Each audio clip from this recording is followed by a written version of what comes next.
Deixa eu ver se o povo de Deus traga a Bíblia. Isso, chacoalhe ela comigo assim. Isso, faça uma tomada disso, cinegrafista. Olha que coisa. Diga comigo: Satanás, se estiver ouvindo, cai fora, porque eu estou armado com a espada do Espírito.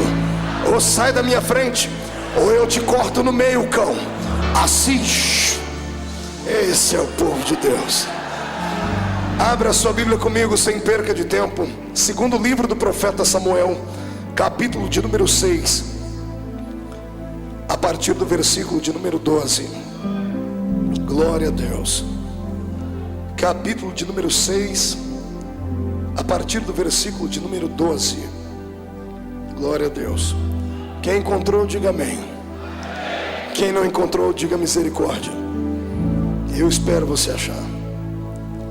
Livro do profeta Samuel. É hoje. É hoje.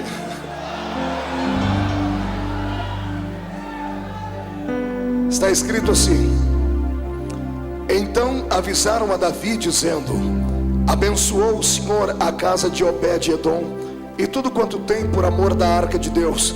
Foi pois Davi e trouxe a arca de Deus para cima da casa de Obed-edom, à cidade de Davi, com alegria. E sucedeu que quando os que levavam a arca do Senhor tinham dado 6 passos, sacrificava ele bois e carneiros cevados. E Davi saltava com todas as suas forças diante do Senhor. E estava Davi cingido de um éfode de linho.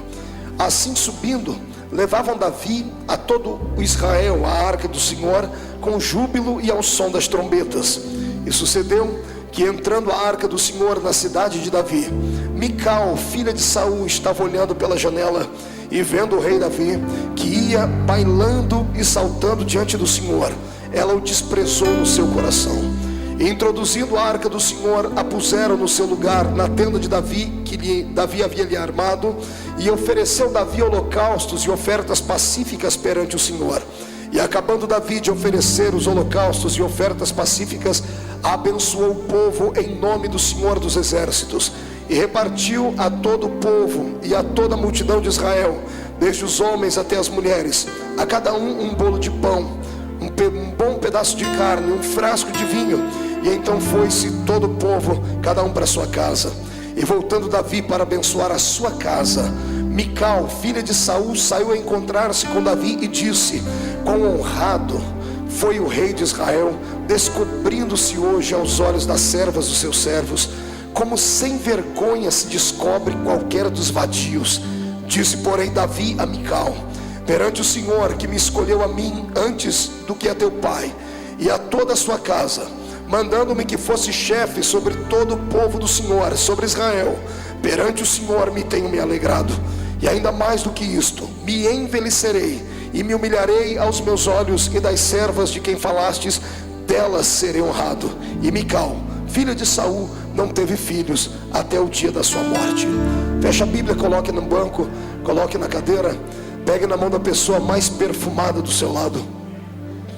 Isso, atravesse a faixa de Gaza, pegue na mão da pessoa que está do outro lado. E se não tiver ninguém aí tão perfumado assim, vai tendo paciência, né? Vamos orar para que o cheiro de Cristo desça sobre nós aqui hoje. Aperte a mão do seu irmão com carinho até ele falar aleluia. Pentecostal que não faz barulho está com defeito de fabricação, mas veio ao lugar certo, veio à olaria de Deus. O Senhor hoje vai te colocar em ritmo de aventura pentecostal. Feche os olhos e vamos orar. Pai das luzes, nós te glorificamos e te exaltamos. Te glorificamos porque o Senhor é eterno, o Senhor é grande. Não há nada e não há ninguém maior do que a sua presença. Estamos aqui nesta noite para honrar-te, para celebrar ao Senhor, para saltar e bailar perante o Deus que fez os céus e a terra. Eu gostaria que nesta noite, ó Pai, enquanto eu ministro a sua palavra, o seu povo se sinta na liberdade de tocar o seu coração com júbilo, com alegria. E antes que eu comece a ministrar a sua palavra, eu faço aqui os 2 pedidos que costumeiramente faço. O primeiro é esse, que ao redor da Assembleia de Deus do Bom Retiro, aqui em São Paulo, num raio de 5 quilômetros quadrados, Onde houver um demônio com espírito de bombeiro, eu dou a estes demônios 5 segundos para se mudarem da capital paulista, porque se não sumirem, serão queimados pelo poder da glória do Senhor, que vai trepidar sobre esta igreja. Eu ainda te faço, ó Deus, um segundo pedido. Se ainda tenho crédito no céu contigo como pregoeiro da sua palavra, abre a porta do seu palácio sobre esta igreja agora, e manda do céu para a terra uma comitiva angelical. Eu quero anjos da categoria dos serafins aqui, meu Pai. A palavra serafim significa aquele que arde em fogo. Portanto, eu quero 8 anjos de fogo aqui neste lugar agora, que eles comecem a esparramar brasas tiradas do seu altar, e onde houver um crente batizado com o Espírito Santo, renova ele agora.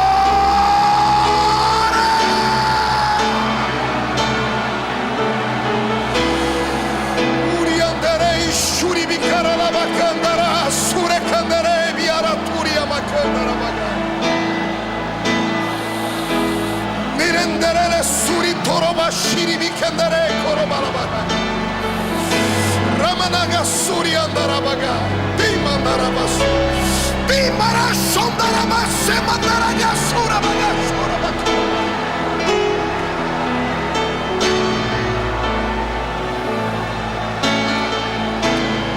Tu não precisas da minha ajuda para nada, Senhor. Tu és onipotente. Mostra a sua onipotência a esses corações esta noite, no nome de Jesus Cristo, seu Filho amado e eterno. Amém e amém. Os que podem, levante um dedo de profeta para cima comigo. Aponte o dedo no nariz do seu irmão com respeito e diga para ele: escute aqui, cidadão. Este culto é o culto do povo mais louco de São Paulo. Aqui Deus tem liberdade. Então não se escandalize se você perceber que eu entrei no reteté de Jesus. Amém? Quem crê nisso, dê um grito de glória a Deus. Aplauda Jesus. Aleluia. Tome o seu assento. Glória a Deus.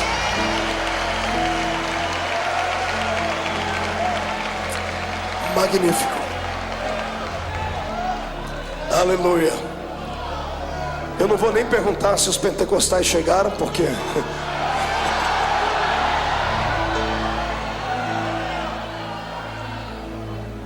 eu acredito que será tanta unção nessa noite, que se o diabo ficar rondando muito perto, ele vai acabar esquecendo que é diabo, e até ele vai dar glória a Deus com a gente aqui.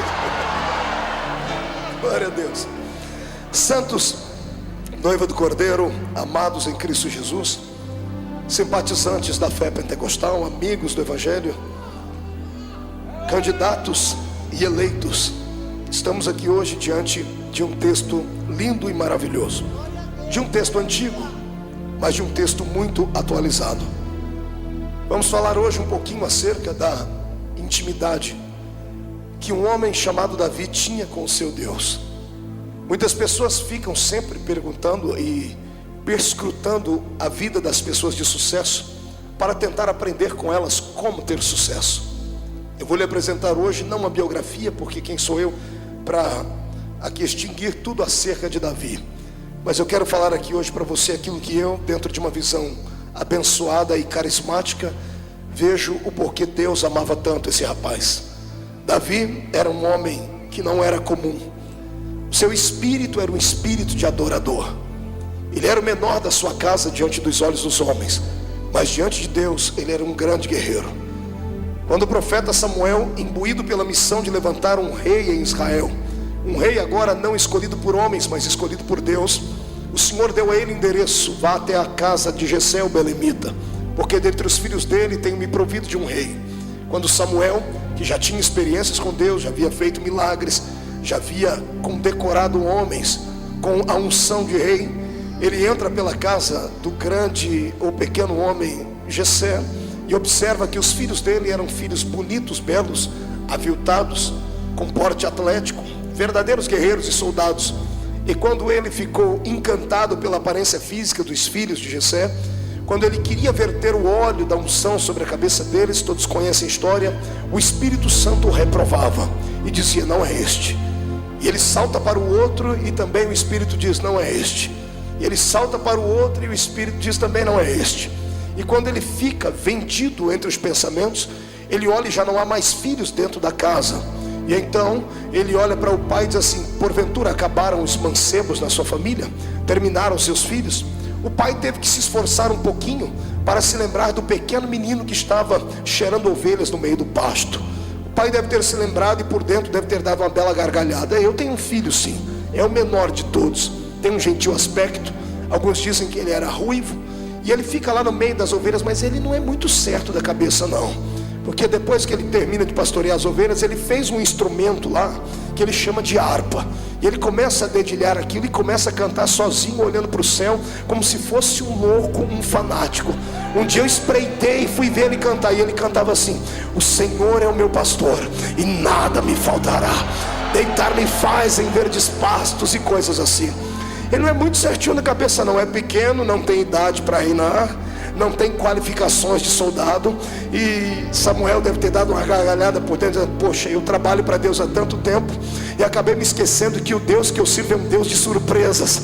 Ele gosta de surpreender o ser humano, e mais do que isso, além de surpreender, o Deus de Israel é um Deus que gosta de desafios. Ele está disposto a desafiar a lei da naturalidade, a lei da gravidade, a lei da psique. O meu Deus é um Deus que inverte tudo para trazer um bom senso do seu poder à terra. Então, quando Jessé manda vir o seu filho, lá vem o pequeno Davi, cheirando ovelhas.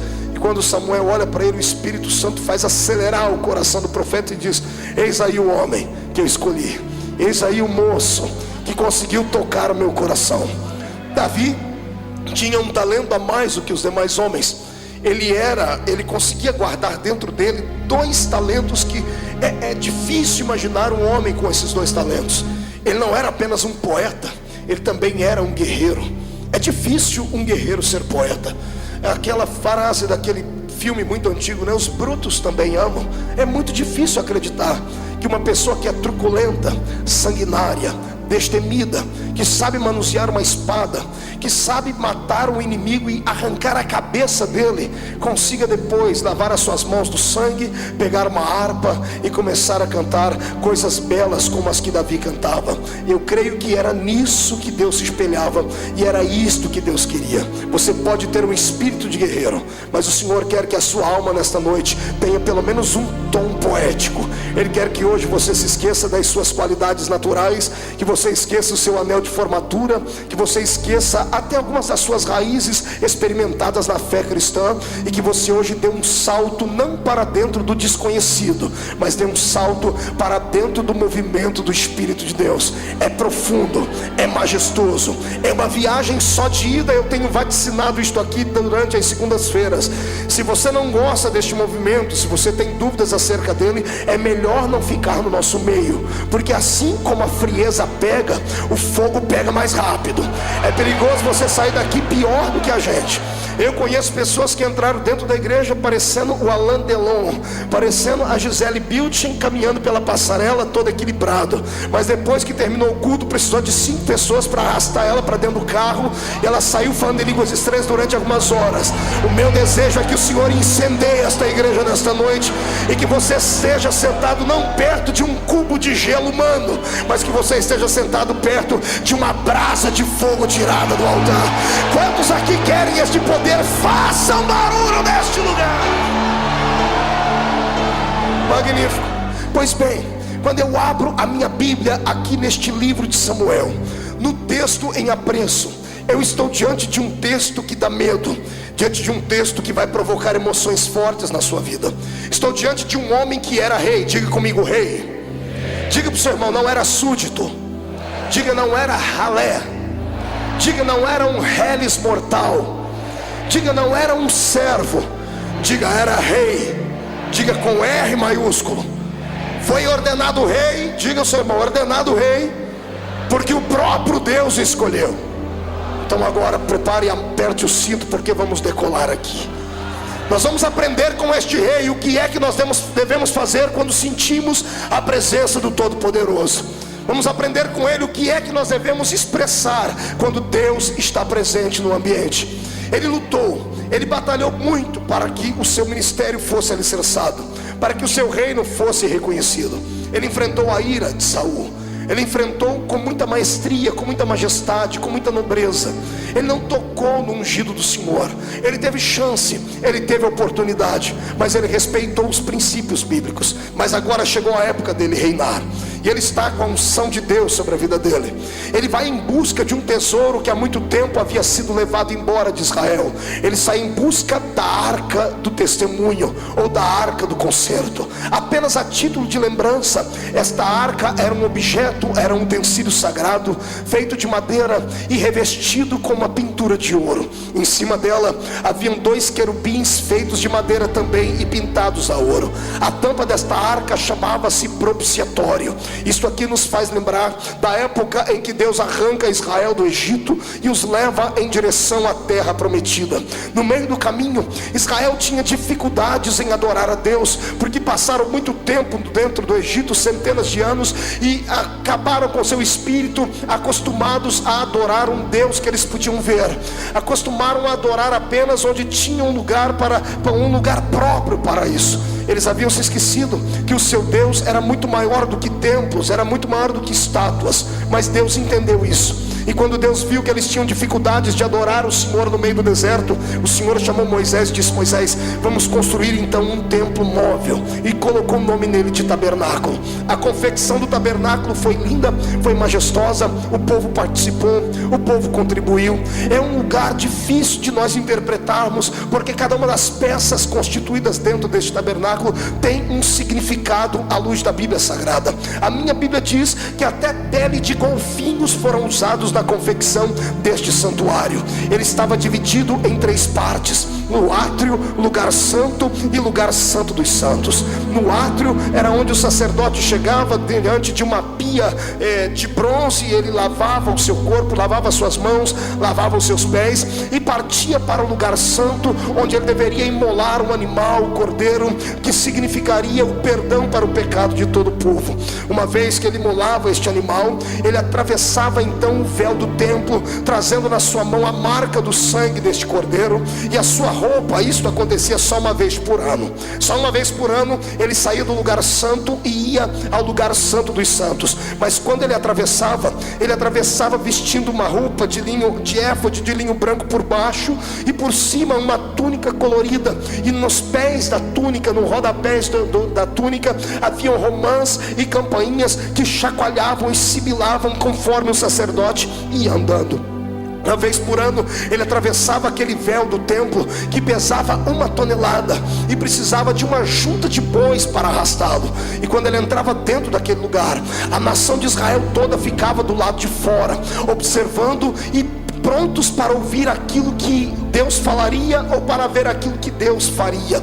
O sacerdote entrava com esta roupa diferente, com estas campainhas rodeando a sua roupa, exatamente por um significado. Se ele entrasse dentro daquele lugar e estivesse em pecado, ou Deus não recebesse o perdão do povo, ele seria sacrificado, ele acabaria morrendo. E como é que o povo sabia que o sacerdote estava vivo ou morto? E por causa dos barulhos que faziam as campainhas, que batiam entre as campainhas e as romãs. Conforme ele caminhava, o povo em silêncio ouvia e dizia: ainda há vida dentro do Santo dos Santos. Ele entrava, atravessava o véu do santuário, trazia o sangue do cordeiro imaculado nas suas mãos. Ele ia em volta desta arca do testemunho que ficava lá dentro.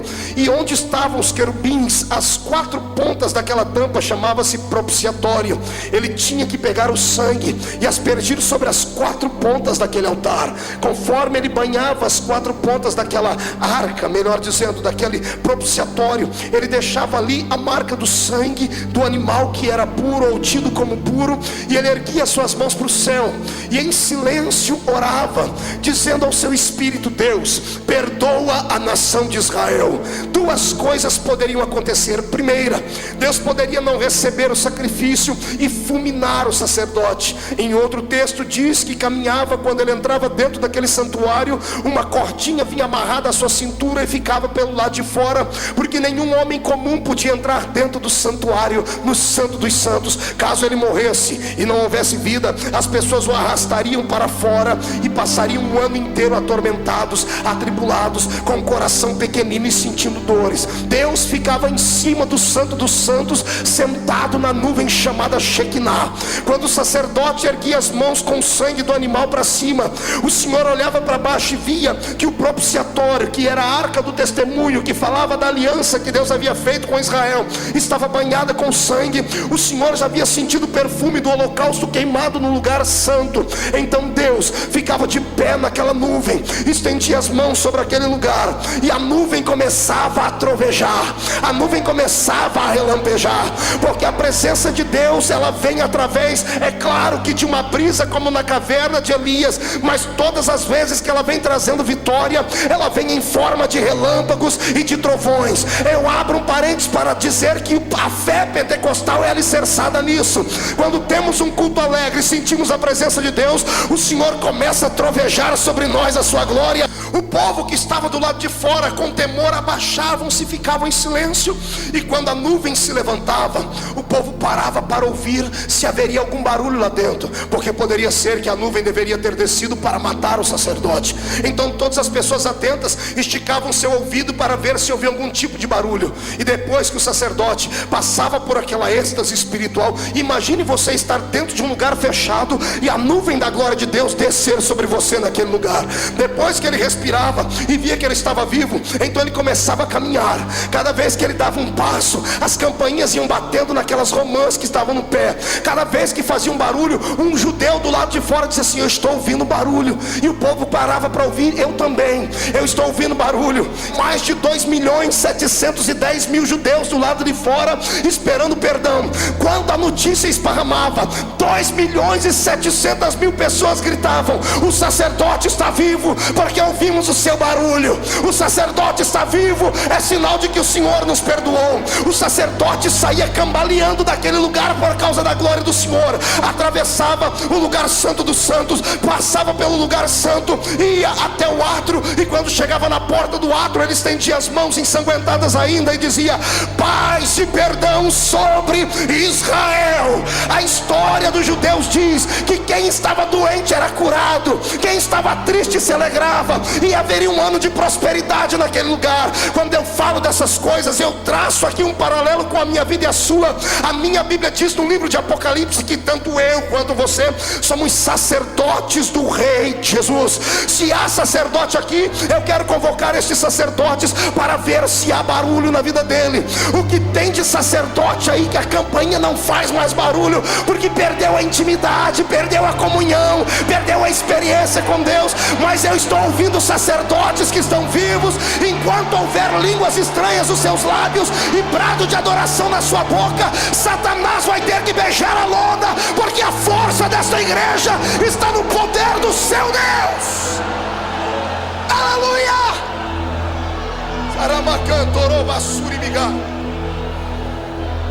Esta arca era reverenciada, era respeitada, porque dentro dela iam 3 utensílios sagrados reconhecidos, e o quarto eu recebi por revelação. 3 utensílios reconhecidos: as tábuas da lei, a vara de Arão que havia florescido e o maná. Mas o maná era colocado dentro de um pote de ouro. Quase ninguém fala sobre a explicação do pote de ouro.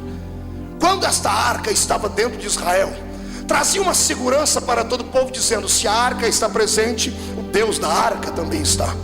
Se o Deus da arca está presente, a lei é verdadeira. Se o Deus da arca está presente, a vara de Arão que floresceu trazendo a simplicidade do sacerdócio é real. Se a arca está presente, o maná, que fala do alimento que sai da boca de Deus para o seu povo, também é real. Mas quando Davi cercou Israel para ser o seu rei, a minha Bíblia diz que a arca estava fora de lá. A arca havia sido roubada. Toda vez que um líder peca contra Deus, a arca pagava o preço por isso. Todas as vezes que um homem deixava de fazer aquilo que Deus queria que fizesse e partisse para fases de promiscuidade, deixavam de adorar a Deus na simplicidade. Todas as vezes que um sacerdote transformava o seu ministério em profissão, esta arca era arrancada de Israel.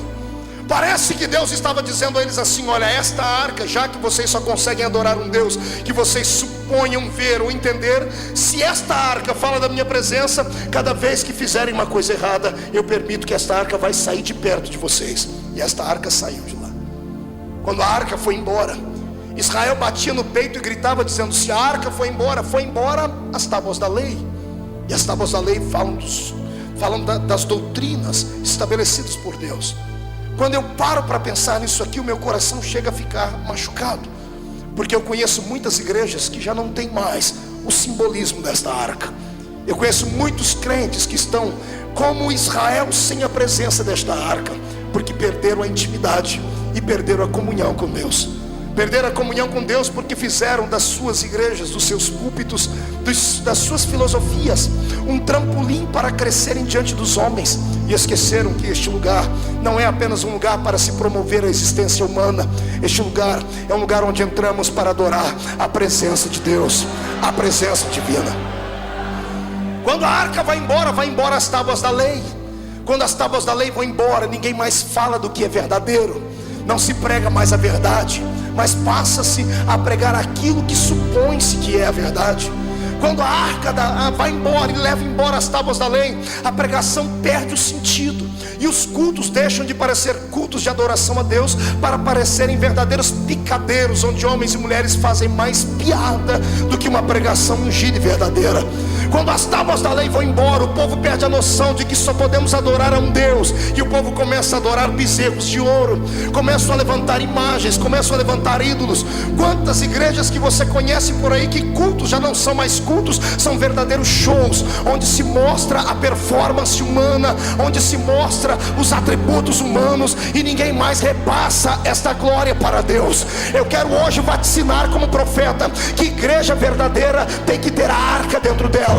Se a arca está lá dentro, a palavra é pregada com veracidade, doa quem doer, custe a quem custar. Eu sei que falar a verdade às vezes incorre numa palavra em que você vai acabar perdendo pessoas que às vezes têm dinheiro, que às vezes têm influência, mas que não têm compromisso com Deus. E eu quero dizer a você que a igreja não é movida a anel de formatura, não é movida a milhares e milhares de reais. O Senhor prefere meia dúzia de viúvas dando dinheiro de órfão, dando R$1, mas cheias do Espírito Santo, alegres, agraciadas, do que pessoas descompromissadas com a verdade.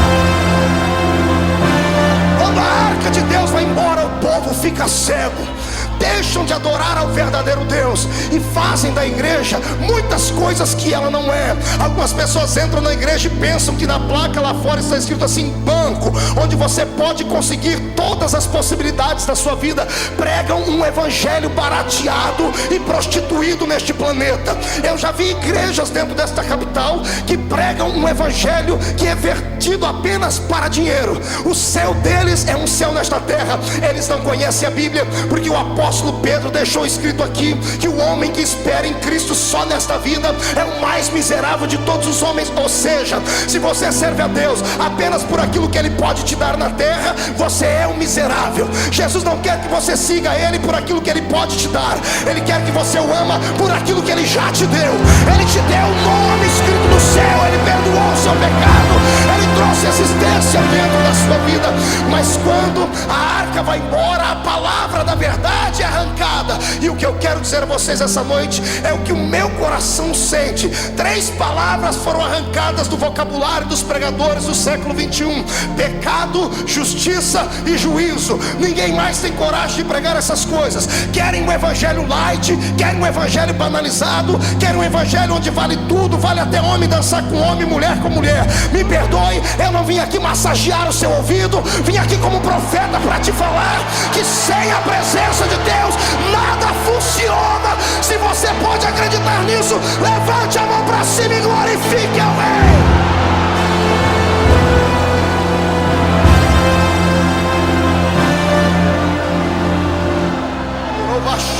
Cantorobas terramanagai, baraba toroba laba shemagai. E manere suricanda labagai. Levante as tuas mãos, Deus. Se o Senhor está nesta mensagem, quer que eu continue ela, porque é pesada, meu Pai. Eu preciso sentir a sua presença aqui. Onde houver um crente que carece ouvir e tem coragem de ouvir, está disposto a ouvir, enche ele de poder agora. Agora!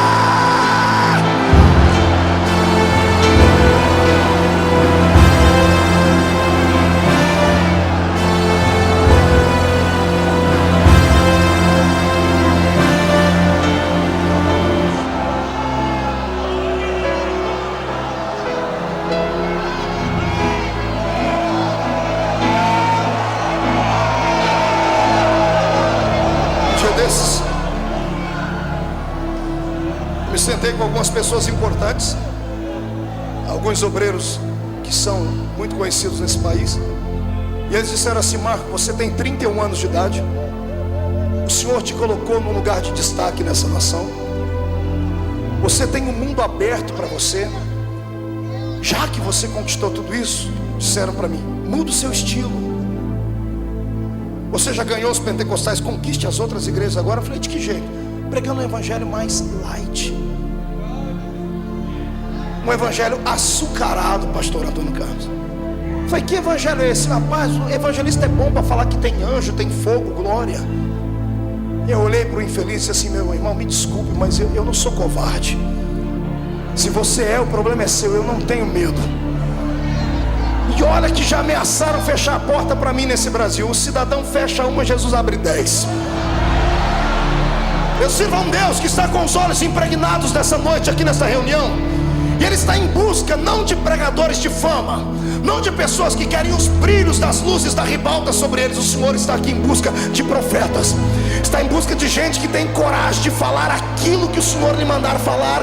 Doa a quem doer, custe o que custar, porque ao final de contas o meu Deus não é frouxo. O meu Deus é um Deus que é macho. Pastor Marco, que loucura é essa? Deus é macho? A minha Bíblia diz que Jesus foi apresentado no templo no 8º dia, e a Bíblia diz que todo macho de 8 dias era apresentado no templo. Então meu Jesus é macho, e eu quero que você ouça verdades, porque Ele quer trazer algo novo para você.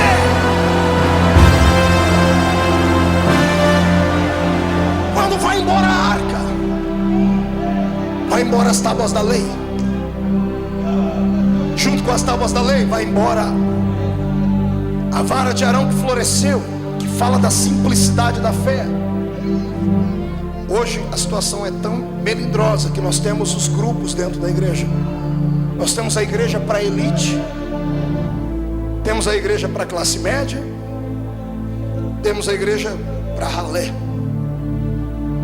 Alguns grupos, alguns não podem entrar, são clãs fechados. E eu não consigo enxergar isso na Bíblia Sagrada. A minha Bíblia diz que todos eram um em Cristo. Talvez seja por isso que o Espírito Santo tem dificuldade de operar numa igreja como a nossa. Você já percebeu?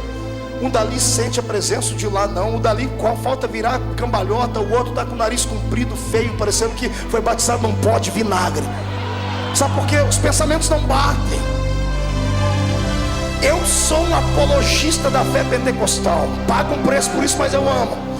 E o que tem de gente que atribui essa fé pentecostal só à pobreza? Eles acham que só igreja pobre, pastor Rubinho, faz barulho. Eles acham que só gente que só tem 2 dentes na boca, um para doer e o outro para abrir garrafa, é que sente a presença de Deus. Eles acham que é só gente que usa chinelinha havaiana que pode entrar na presença do Pai. Eu quero dizer a esses infelizes que não conhecem a Bíblia Sagrada, que o Espírito Santo, Ele opera onde há um coração aberto. Se você for doutor e deixar Ele vai entrar e vai fazer um auê na sua existência também. O que o Espírito busca são pessoas sensíveis. Sabe o que é sensibilidade? Sensibilidade não é algo que se tem ou que se conquista aqui. Sensibilidade é algo que se conquista aqui. O Senhor quer hoje tomar o seu coração na mão dEle, porque Ele quer devolver para você a glória que te foi levada, a glória que te foi roubada, a glória que te foi vilipendiada. O Senhor quer devolver à igreja os talentos do passado. Mas para isso nós temos que batalhar para a arca voltar. Mas como se não há simplicidade entre nós? Se a nossa fé está sendo vituperada, se a nossa fé tem sido de certa forma banalizada, como nós podemos amar a Cristo sabendo que nós fazemos uma distinção entre homens e homens dentro da igreja, entre irmãos e irmãos? Eu já vi isso, cansei de ver isso. Chega uma pessoa para cumprimentar um pastor, ou um grande pregador, ou um cantor, enquanto a pessoa não se identifica, é aquela paz do Senhor fria e morna. Quando a pessoa diz: olha, eu sou doutor, fala, muda a história. Só dá falta dobrar o joelho para a pessoa dizer assim: olha, você é um rei. O que eu quero que você entenda é isto: o meu Cristo não faz acepção de pessoas. Ele não vê diferença na vestimenta, ele não vê diferença no intelecto. Para ele pouco importa se você é rico, se é poliglota, se é escritor, se é fazendeiro, se é um grande empresário. Para ele pouco importa se você desceu aqui no heliporto com seu helicóptero, ou se você entrou aqui usando um skate ou veio de chinela havaiana. Deus não olha para a sua aparência. Na questão do espírito, ele olha por dentro. Ele vê dentro de você o que é que tem, o que é que atrai a presença dele. Quando eu olho para essa história, eu vejo Davi em busca desta arca, que além de levar embora as tábuas da lei, além de levar embora a vara de Arão que havia florescido, além de levar embora o maná, que simbolizava uma palavra revelada, a dependência de Deus. Quando eu olho para o maná, eu me emociono, porque o povo estava no deserto com fome.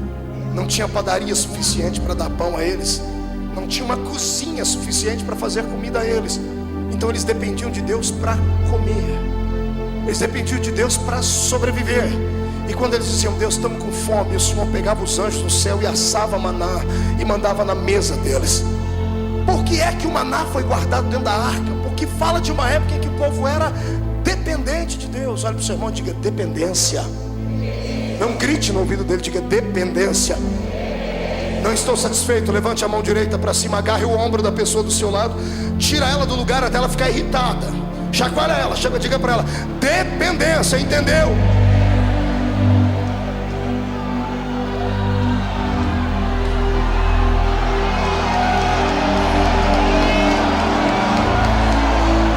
Sai da frente, Satanás, estamos em guerra.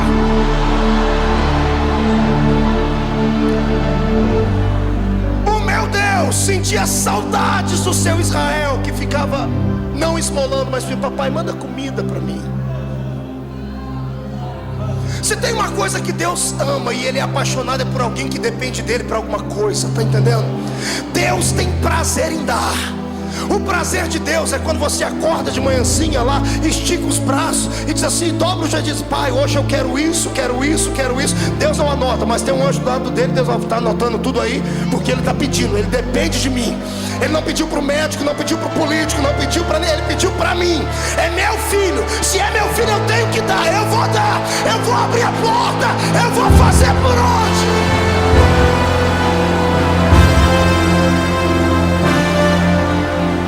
Quando a arca vai embora a dependência.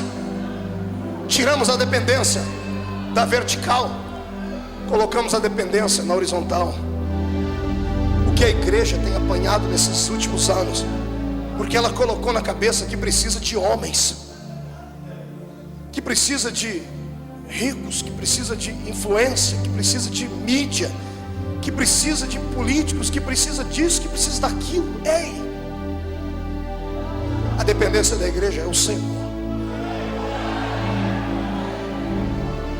Se você voltar a depender de Deus como você dependia no começo da sua fé, a sua vida vai dar um giro de 180 graus.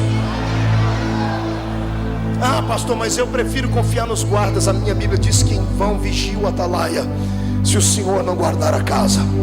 Eu profetizo que quando você sair daqui hoje, não sairá mais sozinho, nem acreditando na força do seu poder, não vai confiar mais em carros e em cavalos.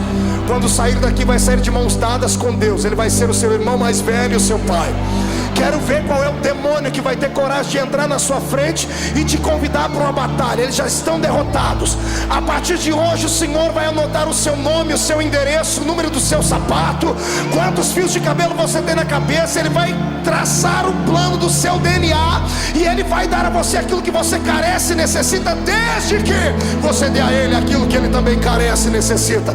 Pastor Marco, Deus tem carência de alguma coisa? Tem. Qual é a carência de Deus? Deus é um ser que precisa ser adorado. Deus é um ser que precisa ser reverenciado. Quer tocar Deus? Não precisa jejuar 30, 40, 50 dias. Quer tocar Deus? O meu Deus não é igual a sua apodrecida, ou desculpe, a sua parecida, meu amigo, que para você agradá-la tem que colocar uma cruz nos ombros e caminhar 1 milhão de quilômetros. Não, para agradar a Deus você não precisa de sangue de galinha preta, de urucubaca, de trevo de 4 folhas, de milho debaixo do joelho. Para adorar a Deus você precisa apenas ter coragem de ficar de pé num culto como esse e dar um grito de glória para adorá-lo.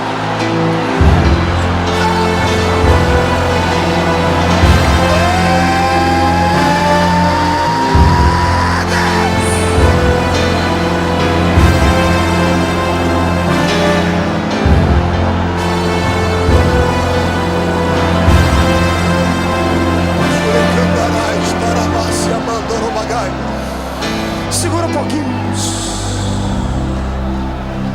Sente.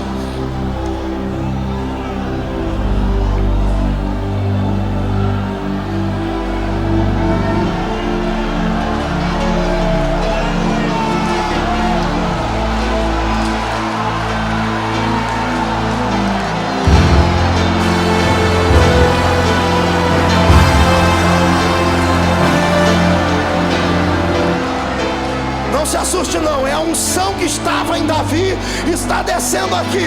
Sai da frente, Satanás, queremos adorar.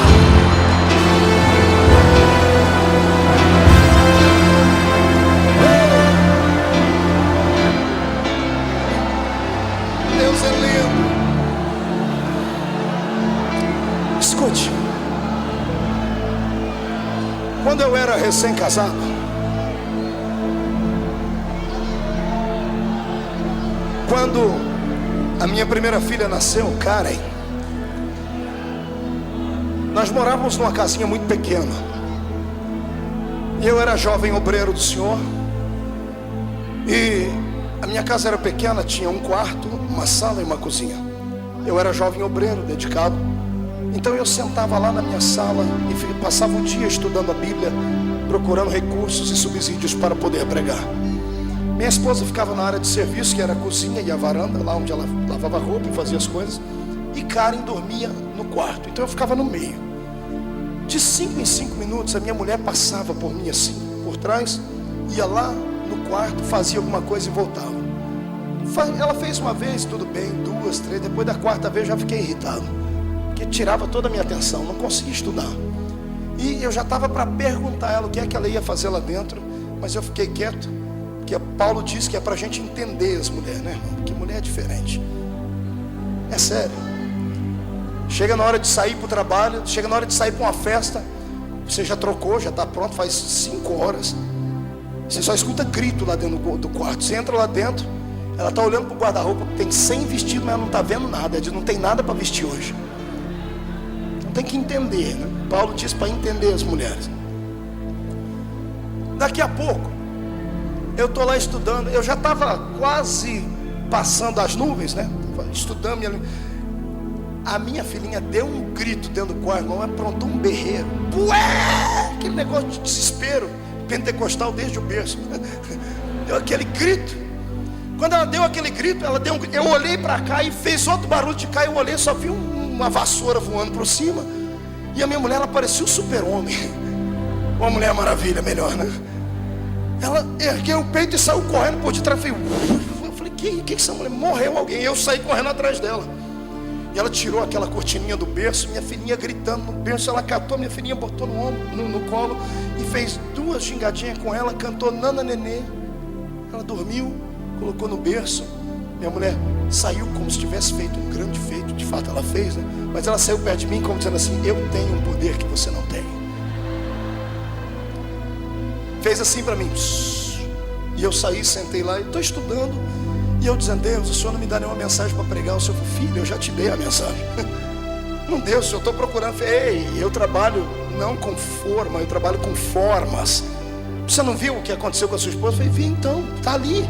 A mensagem da noite é aquela. Eu falei: qual? Filho, enquanto os meus filhos ficam quietos, eu fico, só passo por perto e olho e vou embora. Agora quando eles resolvem gritar, eu paro o que estou fazendo e cato eles no meu colo, seguro eles aqui, ó. Está entendendo isso?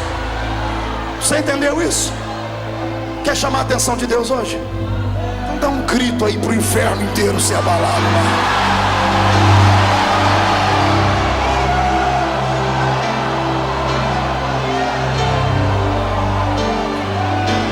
Vamos para o texto. Esta arca, que era majestosa e falava da presença de Deus em Israel, havia sido roubada. Anos a fio longe de Israel. E Davi, quando foi entronizado como rei, teve coragem de ir até onde esta arca estava e trazê-la de volta para Israel. E ele conseguiu, depois de uma grande batalha, ele trouxe a arca para Israel. Só que no meio do caminho, lá não devia ter telefone celular, né? Mas tinha outra coisa que chamava molecular. Tinha um moleque que saía correndo para contar as coisas. Era o que levava o correio. Davi chegou: avisa Mical que eu consegui a arca e eu estou voltando para casa. O moleque vai correndo. Daqui a pouco ele recebe outra notícia de Mical e ele volta. Davi, a rainha mandou dizer que ela vai preparar uma festa de pompa, uma festa de gala, uma festa digna de um grande rei. Tá aí, ela falou, ela deu as coordenadas. Aqui, o senhor tem que vestir a roupa de rei, colocar a sua coroa, preparar os seus guerreiros aí, todos eles têm que estar limpos, perfumados, todos eles bem vestidos. Os portas-bandeiras vão na frente, alguns vão segurando a arca, vão assim, tudo bem formado, tudo bem, porque ela está convidando generais de todo Israel para assistir esta festividade solene. Imagina Davi dizendo: eu não sou bom com esse negócio, eu sou da roça.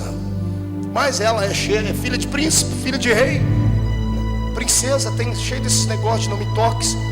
Davi recebeu a ordem e ele colocou a roupa de rei, colocou a coroa. Seus cavaleiros estavam todos belos. Pela primeira vez na vida tomaram banho, os abençoados. Depois você lê lá sobre a caverna de Adulão, você vai ver quem eram os guerreiros dele. Então ele entrando dentro de Israel, porta-bandeira segurando a bandeira lá em cima, a arca vai na frente. Quando a arca passa pelos portões de Jerusalém, o rei que estava em cima da arca, lá dentro as pessoas vestindo roupas brancas, com folhinhas na mão, abanando. Um grupo bem bonitinho cantando uma música dos anos 50, dos Beatles. Estão num canto ali cantando alguma coisa. Tá todo mundo ali, a rainha está em cima da sacada da janela, olhando, dizendo assim: que lindo, ficou tudo perfeito. A festa vai ficar na memória, vai sair nas manchetes dos jornais. A festa mais organizada do Oriente. Quando Davi passa pela fortaleza de Jerusalém, e ele olha para aquela arca, ele tira o olhar da arca e olha para o povo. E quando ele olha para o povo, ele sente o que Deus sentia. Ele vê que aquele povo precisava não de um rei, não precisavam de glamour nem de festa, eles precisavam da presença de Deus. A arca era o símbolo da presença de Deus. Quando Davi viu a arca entrando por dentro dos portões de Jerusalém, ele lembrou de todas as histórias que contaram para ele, que sacerdotes com a arca dos ombros pisaram dentro de um rio e o rio se abriu. Homens com a arca na frente venceram exércitos, atravessaram grandes muralhas, eles fizeram grandes feitos. E quando ele lembra das histórias que ele ouviu acerca da arca, sabe o que o rei faz? Ele pula de cima do cavalo, ele pega a coroa e dá para alguém segurar. Ele tira a roupa de rei, a indumentária real colorida, e ele fica só com uma roupa branca de éfode, de linho. A minha Bíblia diz que ele se despiu, ele ficou quase nu. E sabe o que ele fez? Chocou, ele escandalizou. O rei, que tinha que ter postura e compostura, desce do cavalo e ele começa a correr em volta da arca. Só que ele não está correndo. A minha Bíblia diz que ele começa a bailar, ele começa a dançar. Ninguém está entendendo nada. Devia ter algum músico por lá, deve ter tirado algum tipo de música, começou a tocar algum tipo de instrumento, e Davi começa a bailar ao redor da arca. vai bailando e vai cantando: o Senhor é o meu pastor, nada me faltará.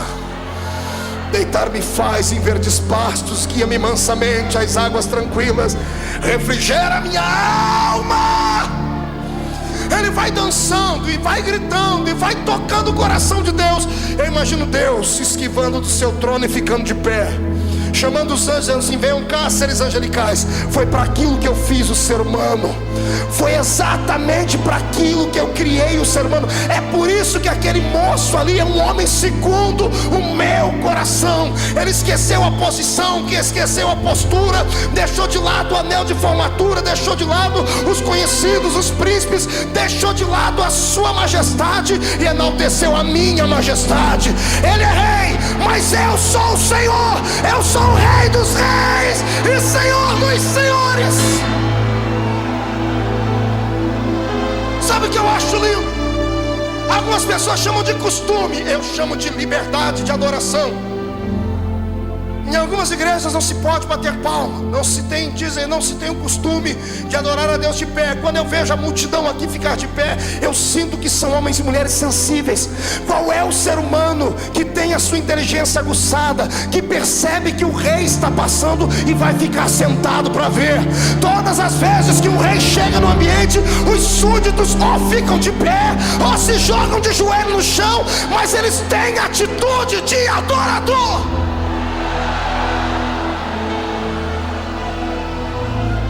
Brasileiro precisa aprender a adorar. E vou mais longe, o assembleiano precisa aprender a adorar. Precisamos aprender a dar a Deus aquilo que pertence a Ele. Não tem nada a ver com costume, tem a ver com necessidade da alma. Eu não salto e não grito porque quero. Você não acha que quando eu vejo as minhas fitas, raras vezes que vejo, eu não fico morrendo de vergonha dos golpes de Kung Fu que eu dou quando eu estou pregando? Você não acha? Ei, eu tenho brilho no rosto. Quando eu vejo esses gritos que a minha goela chega até a balançar assim, você acha que eu não sinto vergonha? Mas é que neste momento eu estou tendo uma experiência transcendental. Eu tenho alguém do meu lado que é maestro de coral desde que a eternidade foi criada. Eu tenho alguém dentro de mim que sabe o que toca o coração de Deus. E se Deus quer que você o adore, por gentileza, não leve para casa a adoração. Eu te convido a fazer um teste. Isso, eu sei que você tem vergonha, você não tem coragem. Eu te convido hoje a soltar o esqueleto na presença de Deus. Eu te convido, faz um teste, joga o paletó de lado, esquece a gravata só por um momento e deixa o Espírito pegar na sua mão e vamos dançar para Deus, vamos celebrar, vamos adorar.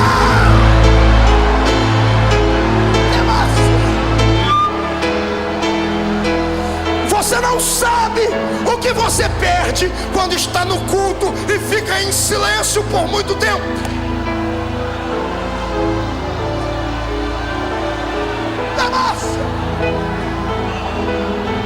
Ei, olhe para cá. Não estou dizendo que o culto não tem que ser racional. Sim, tem que ser racional. Tem que ter equilíbrio, tem que ter ética. Mas o equilíbrio e a ética do Espírito são diferentes da nossa. Está entendendo? É uma questão de sobrevivência. A própria ciência diz que a pessoa que é mais alegre, que é extrovertida e expansiva, ela vive melhor. A ciência também prova que pessoas introvertidas, fechadas, acabrunhadas, com o coração endurecido, de personalidade muito forte, se criar um câncer dentro dela, o câncer tem mais facilidade de corroer as demais células por causa do estado de espírito dela. Pentecoste não é uma doutrina de loucos. Pentecoste é um bálsamo de Gileade para o espírito. Está entendendo isso? Uma vez eu preguei na África. Eu participei de um culto inesquecível. Haviam mais de 3.000 pessoas sentadas no chão.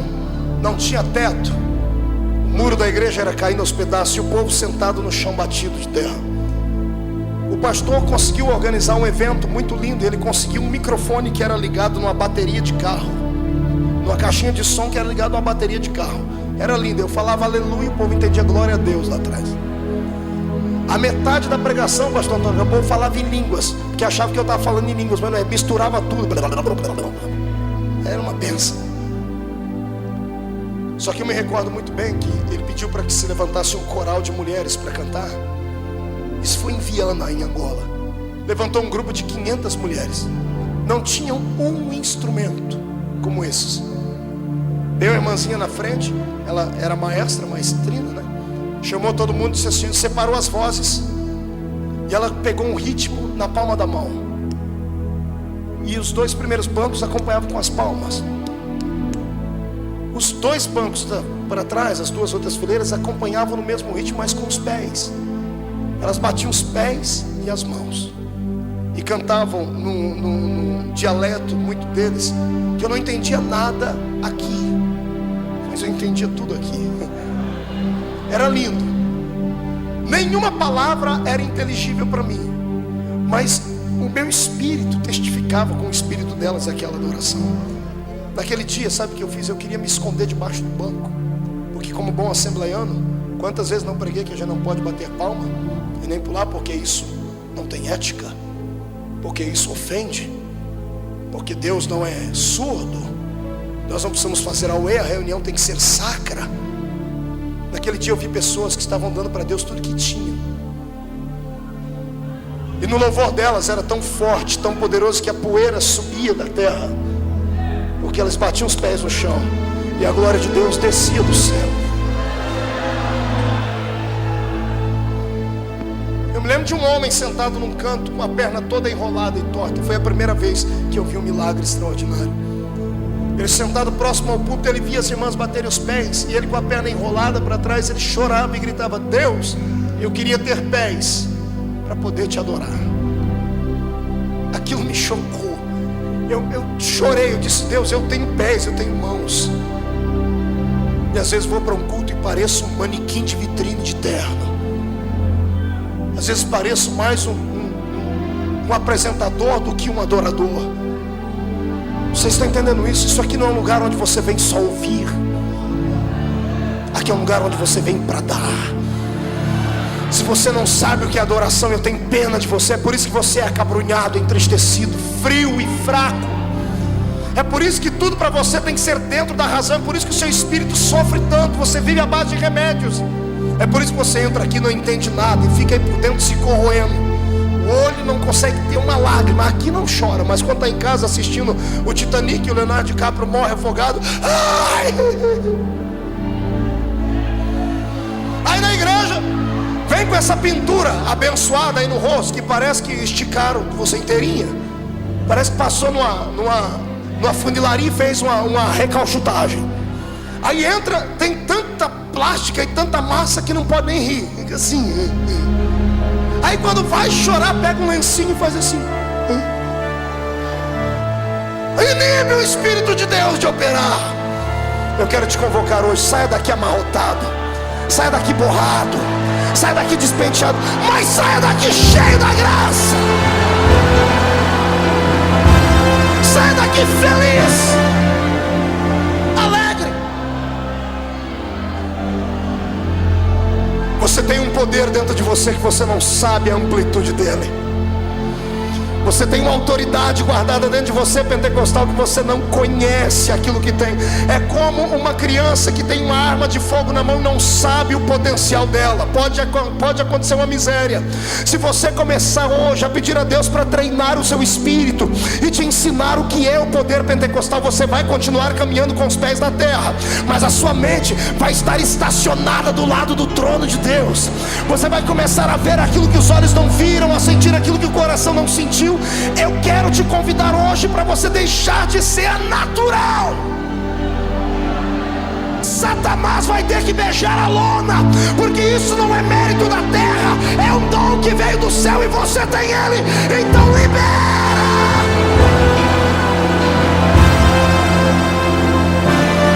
Eu quero dizer a você que este poder pentecostal não pode ser comprimido.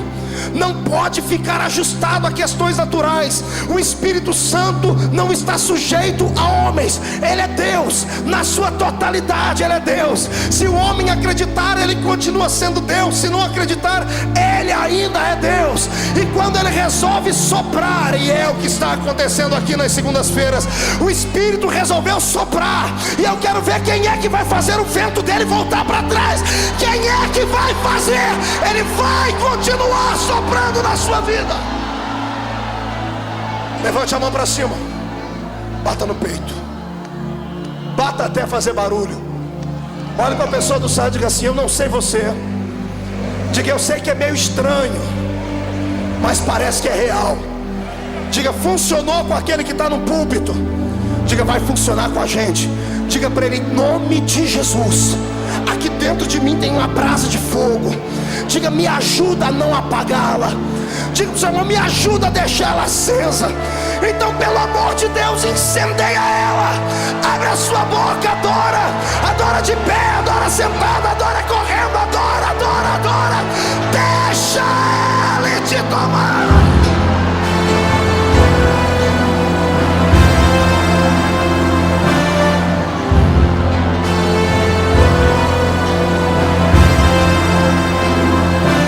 Imagem Turico Maragai Trumandereles Turi Karadashe Degesimahai Ibnendoro Vasuri Tramanarala da Tergi Marashuri Bikaragai. Deus de Israel, enche esse lugar agora, meu Pai. Enche cada centímetro deste ambiente com a sua presença. Senhor, traz a sua Shekinah aqui. Comece a trovejar a sua unção. Onde houver alguém que não fale em línguas, que seja batizado agora. Que fale em línguas agora. Agora, agora, agora.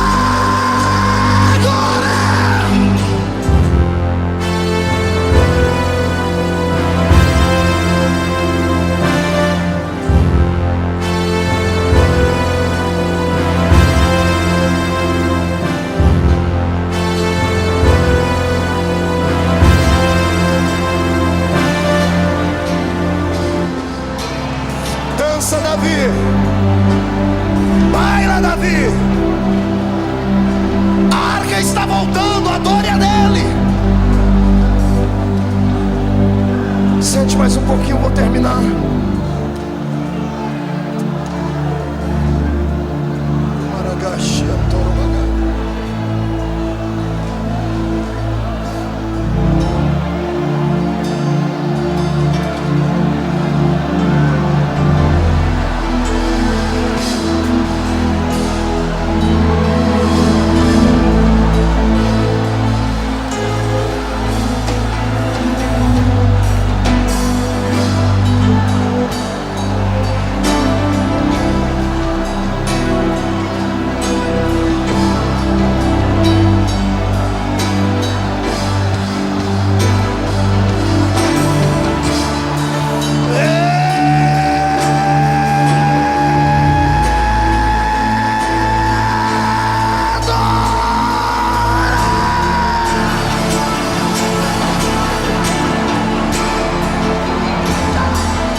Enche esse lugar, enche, enche, enche, enche, enche.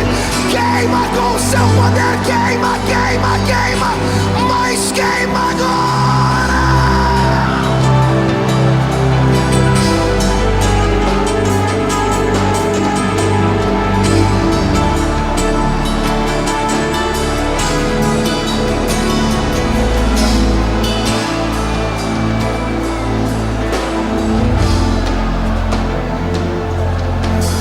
Segura um pouquinho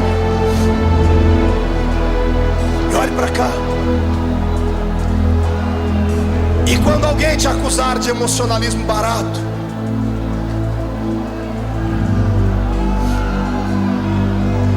e quando alguém disser que você tem uma mente desequilibrada, fique em silêncio. Lembre-se que dentro das suas veias não corre um fio elétrico, corre sangue. Você não tem uma bateria aqui do lado esquerdo, você tem um coração. E se for de pedra, a minha Bíblia diz que o Senhor vai arrancá-lo e vai te dar um coração de carne.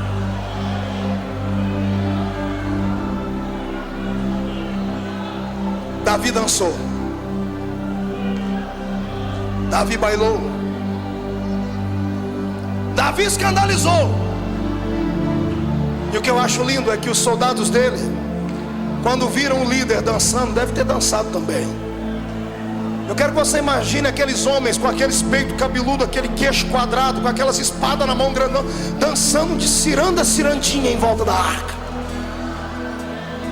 Mical estava quase tendo um ataque em cima da janela. Eu tenho medo de crente que fica em cima da janela. O meu Deus não quer que ninguém fique em cima da janela. Pergunte para mim por quê. Eu não ouvi. Porque quem está em cima da janela não dá para entender se ele está dentro ou se ele está fora. Não dá para entender se ele está olhando para dentro ou se ele está olhando para fora. É um lugar duvidoso. Se você é um crente morno, a minha Bíblia diz que Jesus disse que é capaz dele te vomitar. Ou você é frio ou você é quente. Se for morno, o Senhor vai te vomitar da boca dele. Então é melhor você agora deixar incendiar, porque não dá mais para ir para casa. Se desse tempo, você iria assistir a Senhora do Destino, mas o meu Senhor resolveu mudar o seu destino nessa noite. Eu quero profetizar que o reino do poder de Deus, que é poder pentecostal, vai incendiar São Paulo.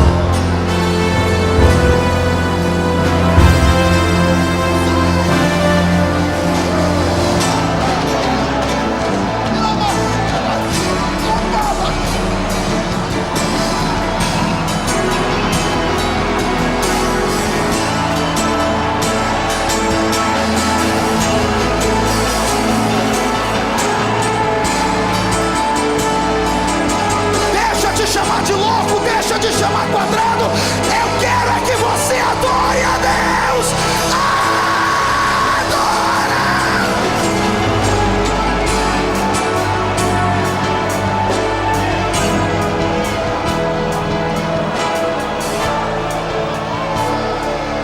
Fique de pé. Agarre a mão do seu irmão.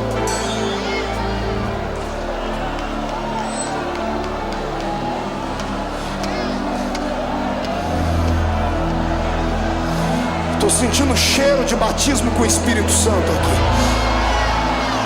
Não me pergunto o que é isso. Isso aqui é coisa minha de Jesus. Apenas creia.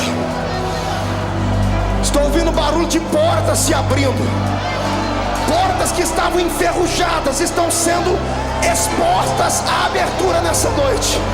Grilhões de religião que prendiam seu espírito vão ser quebrados. Eu quero que a sua alma toque o coração de Deus. Deixa Deus te usar. Deixa.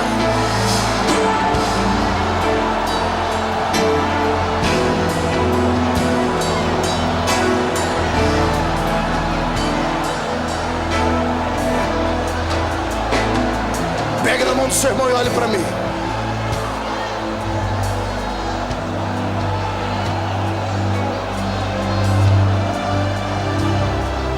O preço para se ter essa unção, para se ter esse poder, é a rejeição.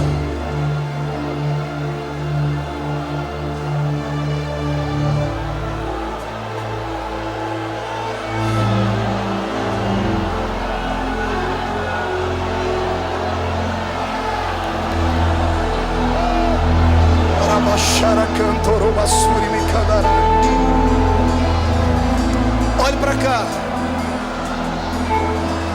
Aperte a mão do irmão e segure.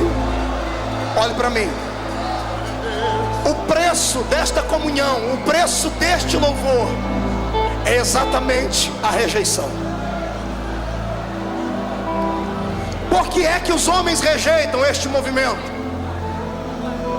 Não rejeitam porque querem, rejeitam porque estão sem saber, sem tomar conhecimento, a serviço do próprio diabo.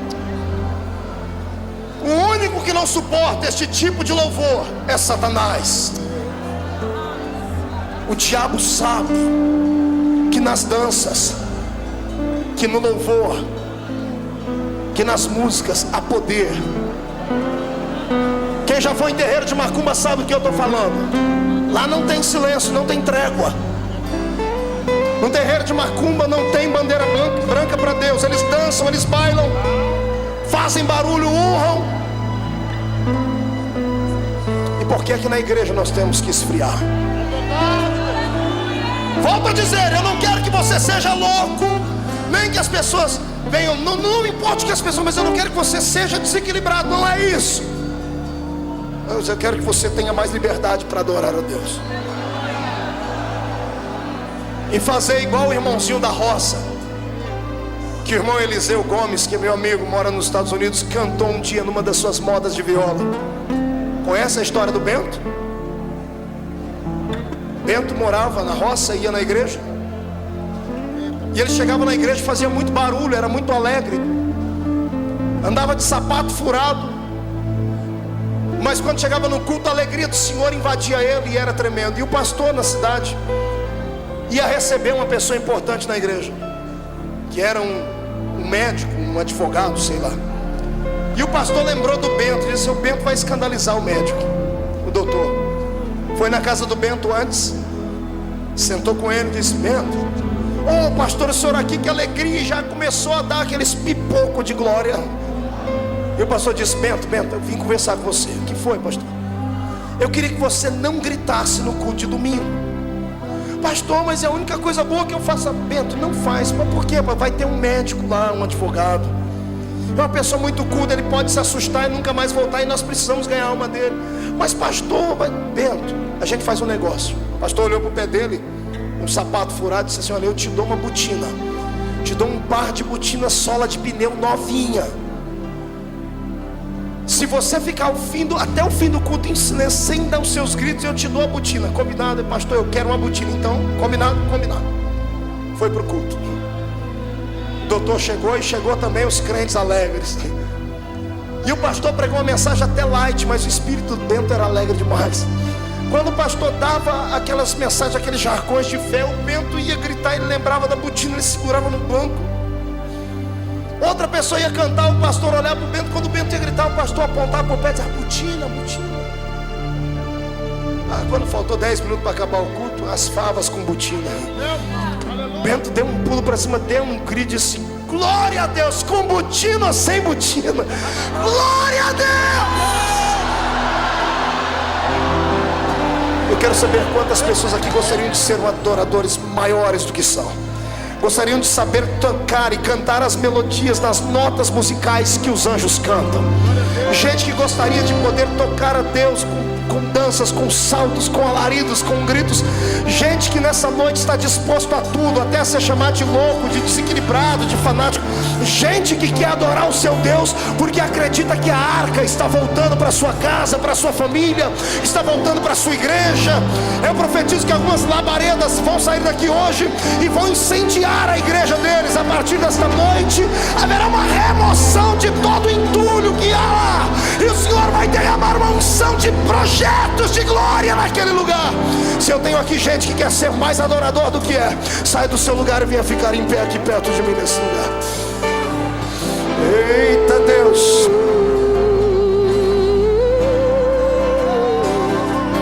vem adorador.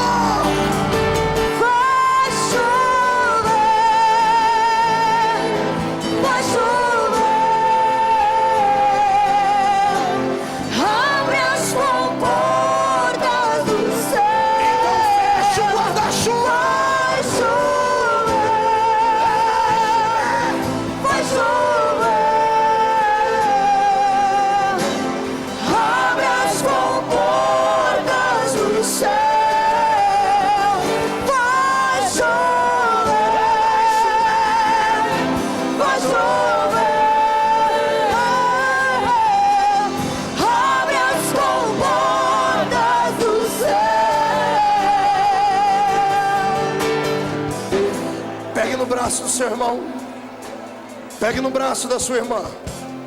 Não é na mão, é no braço mesmo. Andagasuri cantorobanai, tarabias de cavalasteria mahas. Pegue no braço deles. Peça licença e agarre ele pelo braço ou ela. Pastor, não dá para ir na frente. Pegue aí no braço de quem está do seu lado.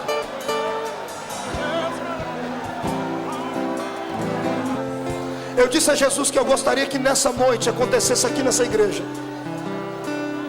na mesma intensidade do que aconteceu lá no cenáculo no dia de Pentecoste. Eu pedi a Deus que Ele derramasse sobre esta igreja hoje uma unção de fogo e glória, mas uma unção que será inquestionável. Eu pedi a Deus que pessoas sentissem tanto a presença dEle aqui hoje, que elas tivessem dificuldades de sair daqui para ir para dentro do carro delas. Para você saber que esse poder é real, ele não é natural, ele é real, ele é verdadeiro.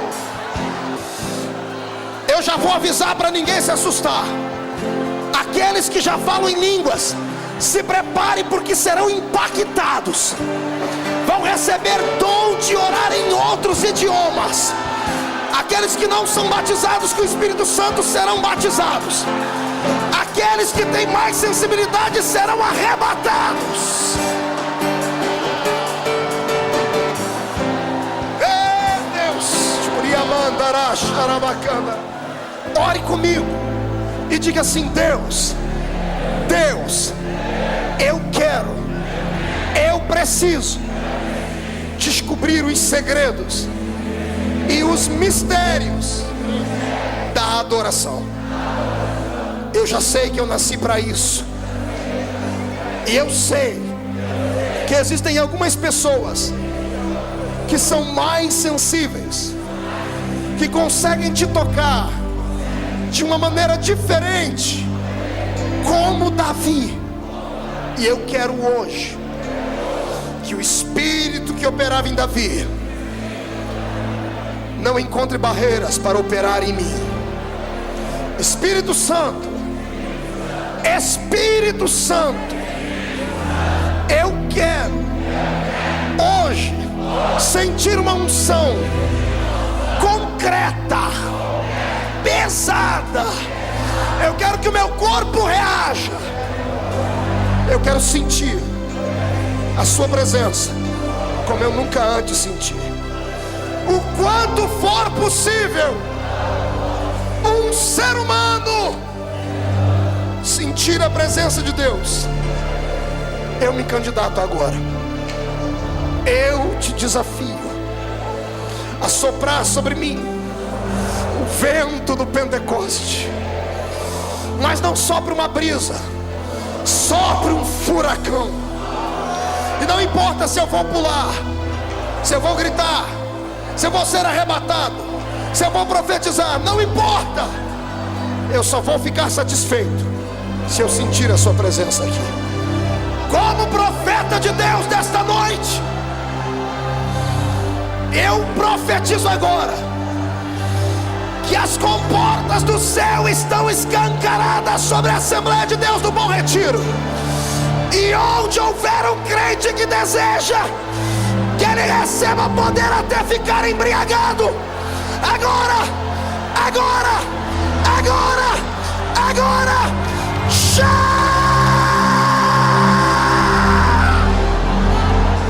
levante as duas mãos lá em cima, escolhe uma pessoa e olhe nos olhos dela. Olhe nos olhos de alguém, com as mãos para cima, não toque nela ainda. Levante bem alto, chacoalhe a sua mão. Olhe para o seu irmão e diga: sabe o que é isso? Prenúncio do movimento do Espírito de Deus. Diga: eu creio que o que eu senti aqui foi aquilo que os apóstolos sentiram no dia de Pentecoste. E eu vou repartir contigo, porque eu creio na transferência de unção. Levante as mãos. Eu quero uma unção de operação de maravilhas nas palmas das mãos erguidas, Papai do céu. Onde eles colocarem a mão deles agora, o Senhor vai operar com milagres e sinais. Abrace alguém que está na sua frente. Abrace ele, abrace ela. Abrace. Diga para ele: seja cheio do poder. Aleluia! Além do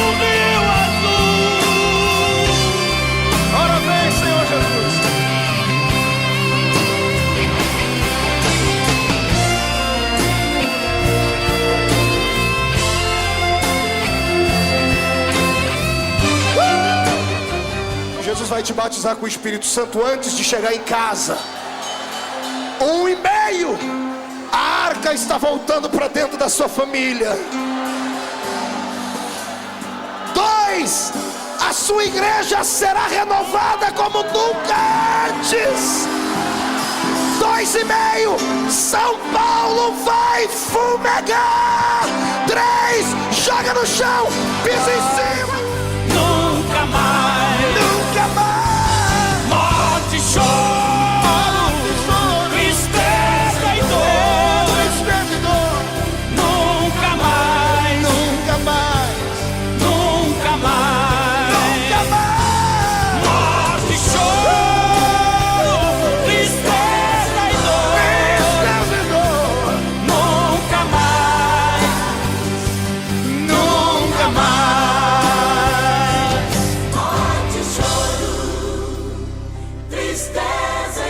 Marco Feliciano, um dia nós estaremos além do Rio Azul, meu irmão. Nós sabemos em quem temos crido. Sabemos sim, Carlos. Nos veremos além do Rio Azul.